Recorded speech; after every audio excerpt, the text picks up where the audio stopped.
Hello दोस्तों, बिहार पाठशाला में आप सभी का स्वागत है। आज के इस वीडियो में हम लेकर आए हैं क्लास 10 इकोनॉमी अर्थ का चैप्टर 1 अर्थव्यवस्था एवं उसके विकास का इतिहास।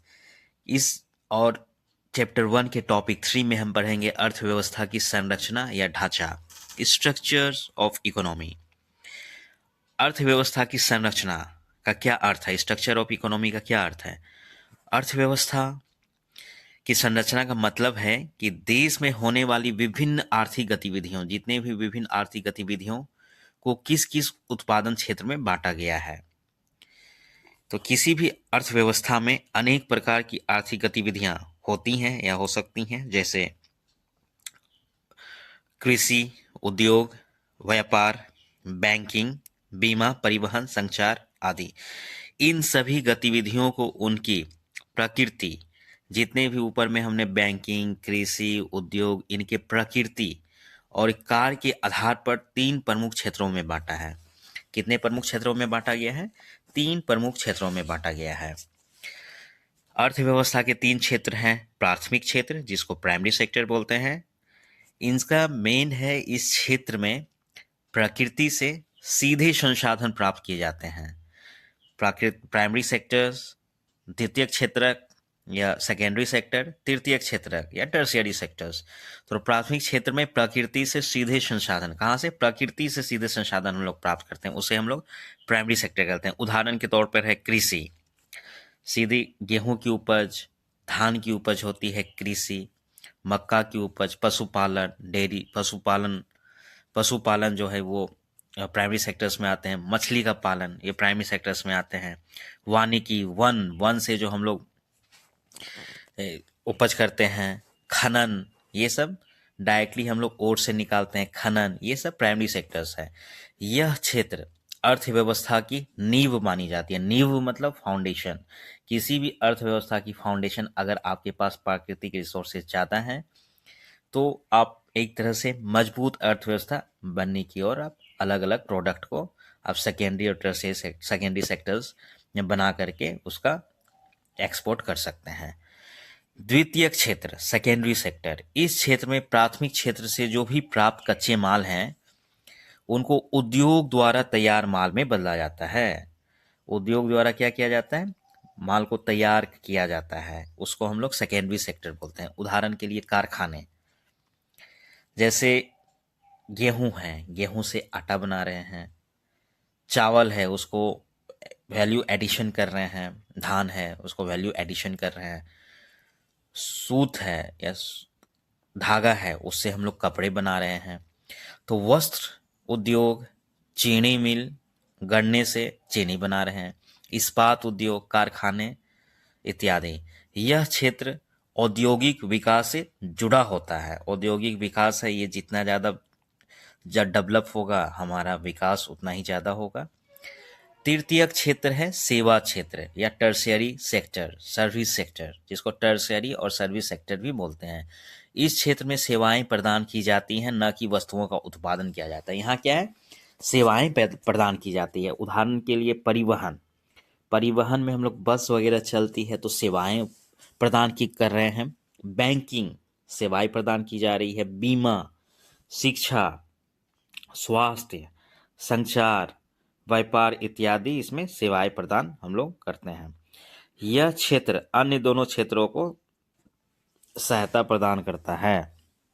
यह क्षेत्र जो है टर्शियरी सेक्टर या सर्विस सेक्टर, दोनों ही क्षेत्रों को, प्राइमरी और सेकेंडरी, प्राथमिक क्षेत्र और द्वितीयक क्षेत्र को सहायता प्रदान करते हैं। इसका काम है सहायता प्रदान करना। इसमें नई चीज़ों का उत्पादन नहीं होता है, सहायता प्रदान करते हैं।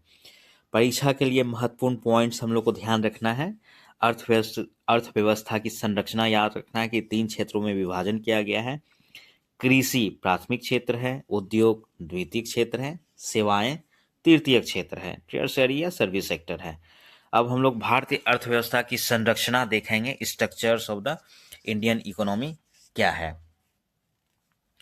इसमें सभी अर्थव्यवस्थाओं की तरह भारतीय अर्थव्यवस्था को भी उसकी आर्थिक गतिविधियों के आधार पर 3 प्रमुख क्षेत्रों में बांटा गया है।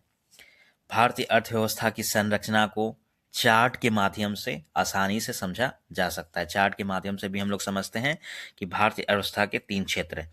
प्राथमिक क्षेत्र पहले देखा है, प्राथमिक क्षेत्र मतलब प्राइमरी सेक्टर्स। इस क्षेत्र में गतिविधियां आती हैं जिनमें प्रकृति से सीधे संसाधन प्राप्त किए जाते हैं। प्रकृति से सीधे संसाधन हम लोग प्राप्त करते हैं। इसमें शामिल है कृषि, पशुपालन, वानिकी, वन, मत्स्य पालन। यह क्षेत्र अर्थव्यवस्था की आधारशिला है, मतलब नींव है। द्वितीयक क्षेत्र है, सेकेंडरी सेक्टर है। इस क्षेत्र में प्राथमिक क्षेत्र से प्राप्त कच्चे माल को उपयोगी वस्तु में बदला जाता है। इसमें उपयोगी वस्तु में बदला जाता है। इसमें शामिल है उद्योग, निर्माण कार्य। इसमें कौन कौन से शामिल है? इसमें उद्योग हैं, निर्माण कार्य, गैस एवं बिजली हैं। उद्योग के भी प्रकार हैं। अब उद्योग को फर्दर हम लोग डिवाइड किए हैं। कुटीर उद्योग, लघु उद्योग, मध्यम उद्योग और बड़े उद्योग, है ना। तो जैसे ऊपर में हमने इसमें शामिल है उद्योग, निर्माण कार्य, गैस एवं बिजली, ये सब सेकेंडरी सेक्टर्स में आते हैं। उद्योग को फर्दर डिवाइड किया गया, सब कैटेगराइजेशन किया गया है। उद्योग के प्रकार हैं, जैसे कुटीर उद्योग, गांव घरों में जो छोटे स्तर पर बनाए जाते हैं, कुटीर उद्योग, लघु उद्योग, मध्यम उद्योग और बड़े उद्योग में विभाजन किया गया है। यह क्षेत्र औद्योगिक विकास से जुड़ा होता है। औद्योगिक विकास इसमें है, जुड़ा होता है। तृतीय क्षेत्र है सेवा क्षेत्र, या सभी तृतीय क्षेत्र है सेवा क्षेत्र है, सर्विस सेक्टर है या टर्शियरी सेक्टर्स है। इस क्षेत्र में सेवाएं प्रदान की जाती है, न कि वस्तुओं का उत्पादन। वस्तुओं का उत्पादन इस क्षेत्र में टर्शियरी सेक्टर में नहीं किया जाता है। इसमें सेवाओं का की सेवाएं प्रदान की जाती हैं। इसमें शामिल है बैंक, चार्ट में बैंक, परिवहन, संचार, व्यापार और अन्य सेवाएं हैं। अन्य सेवाएं में बहुत सारी चीज आ सकती हैं। यह क्षेत्र प्राथमिक और द्वितीयक दोनों क्षेत्र को सहायता देता है। इसको अगर परीक्षा में लिखने के लिए आएगा structures of the Indian economy, तो ऐसे लिखना है। भारतीय अर्थव्यवस्था की संरचना क्या है? उत्तर, भारतीय अर्थव्यवस्था की संरचना से तात्पर्य उन विभिन्न आर्थिक क्षेत्रों से है जिनमें देश की आर्थिक गतिविधियां विभाजित होती हैं। अलग अलग गतिविधियां विभाजित होती हैं। भारतीय अर्थव्यवस्था को 3 भागों में विभाजित किया गया है। प्राथमिक, द्वितीयक और तृतीयक क्षेत्र में बांटा गया है। एग्जाम में याद रखने योग्य जो बिंदु है, कृषि प्राथमिक क्षेत्र है, उद्योग द्वितीयक क्षेत्र है, बैंक और परिवहन तृतीयक क्षेत्र है।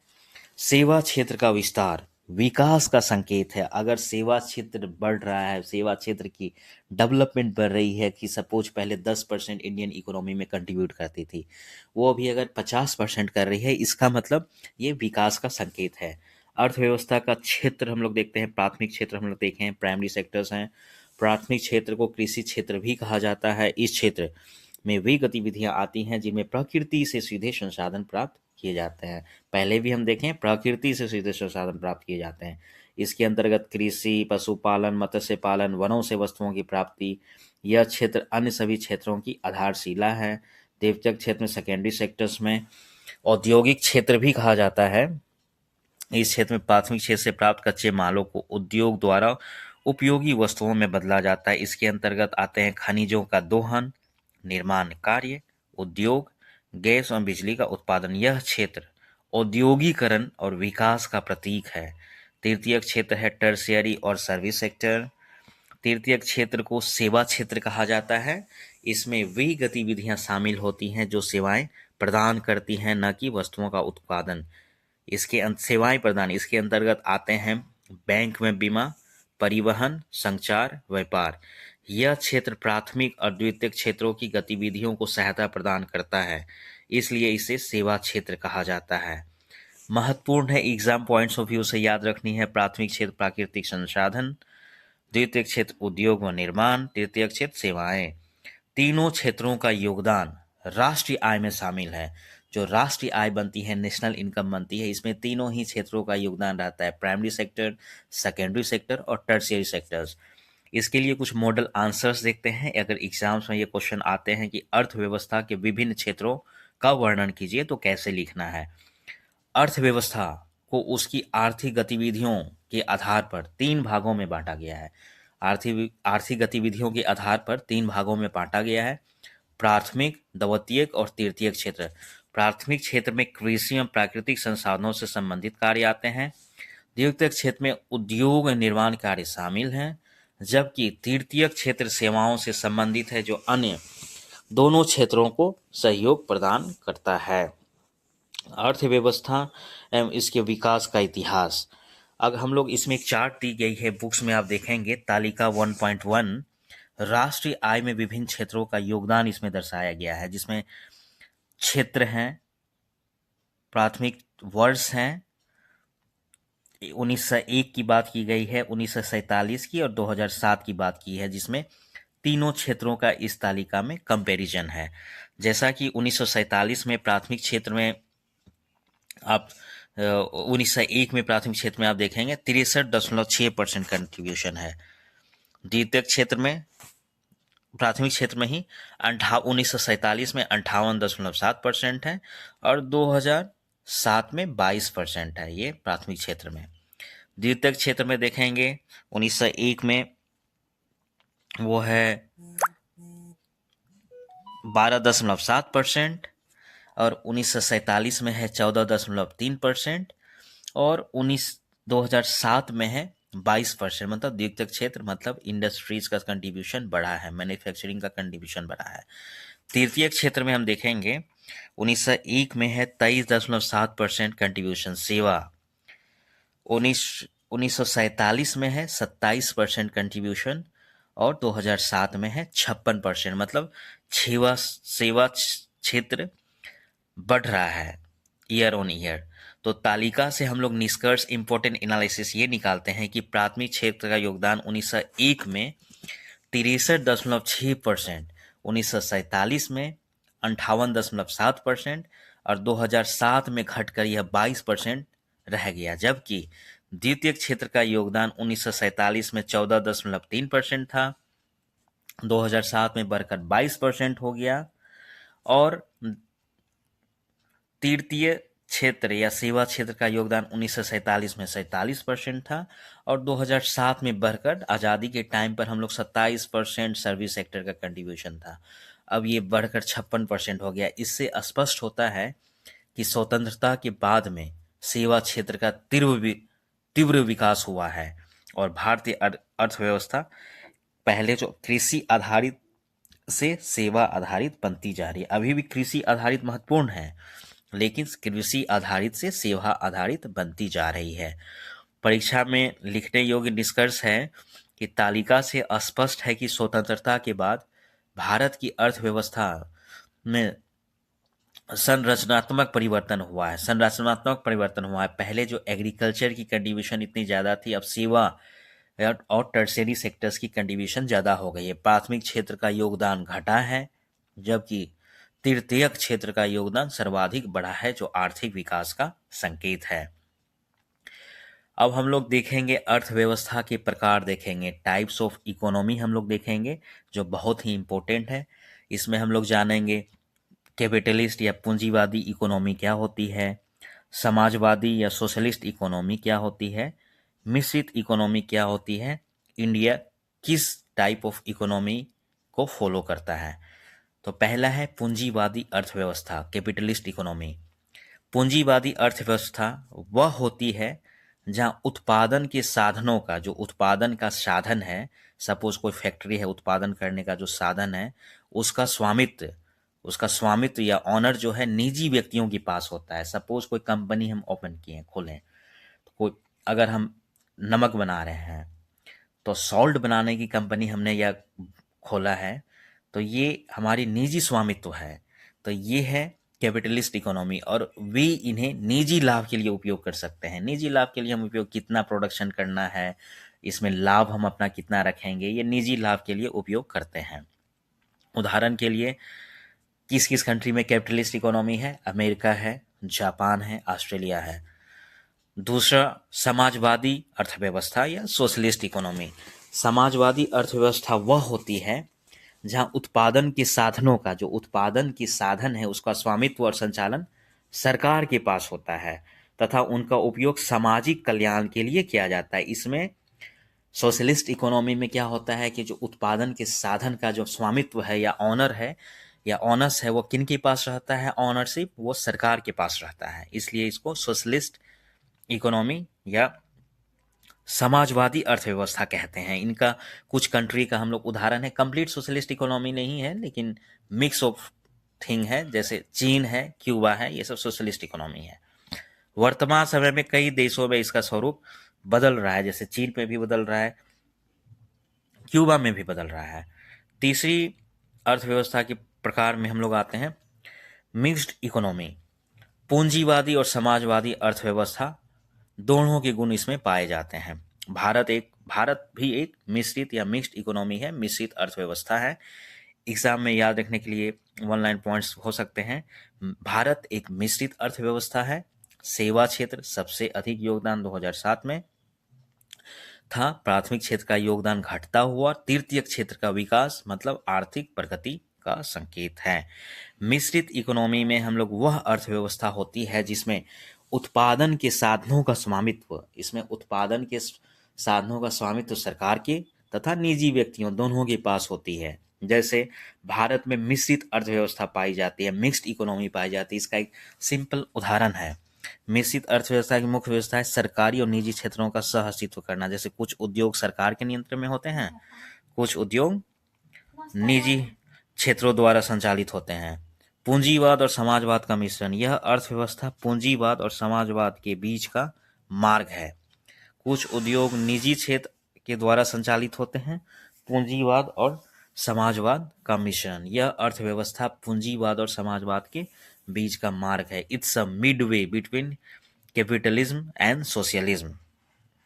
सामाजिक कल्याण पर बल, सरकार के उद्देश्य केवल लाभ नहीं बल्कि जन कल्याण, समानता और विकास होता है। सरकार का उद्देश्य इसमें सिर्फ लाभ नहीं होता है। मिक्स्ड इकोनॉमी में इसमें जन कल्याण की बातें सरकार करती है, समानता की, इक्वालिटी की बातें करती हैं, विकास की बातें होती हैं।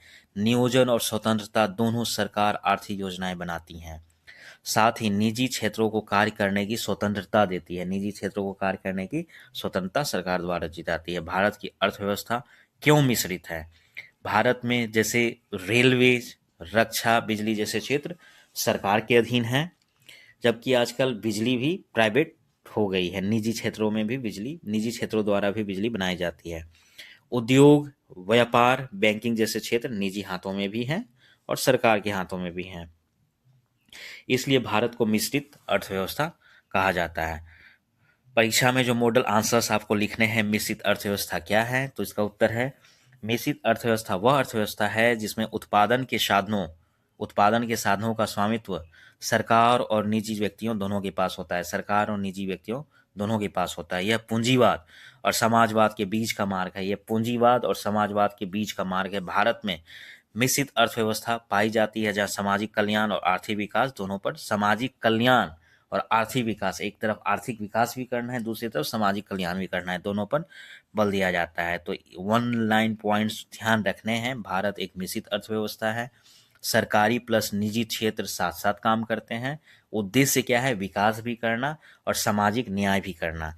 कैपिटलिज्म प्लस सोशलिज्म का मिश्रण है। तो दोस्तों, बिहार पाठशाला से जुड़े रहें और अगर आपको यह वीडियो हेल्पफुल लगा हो तो लाइक करें, कमेंट करें और चैनल को सब्सक्राइब करें बिहार पाठशाला को। ऐसे ही हम इस चैनल पर बिहार की बातें और क्लास 6 से 12 तक हम लोग हर एक टॉपिक वाइज, सब्जेक्ट वाइज हर एक दिन कुछ ना कुछ लाते रहेंगे। जय हिंद, जय बिहार।